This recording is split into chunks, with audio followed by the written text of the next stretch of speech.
That's for sure. Lights and platform.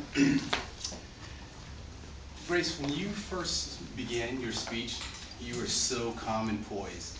I was sitting there thinking, wow, this is going to be an easy evaluation for me because this girl is like very polished. And you are polished in your speaking. Um, I liked the way you began. It was very calm, it was very smooth. However, as you did go along, as you went along in your speech, your nervousness did start picking up a little bit, which is normal for a first speech, you know. And in general, for a first speech, I think you did very well.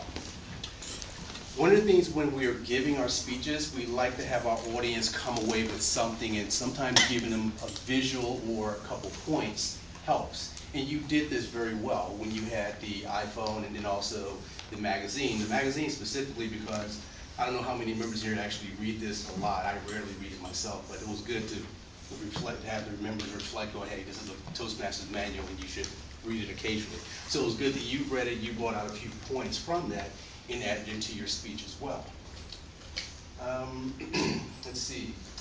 Another good thing you did that you pointed out something that you yourself wanted to improve upon, and that was your some presentation things. You know, being able to do a technical speech or presentation versus a normal information type presentation. So you talked about something that you wanted to improve on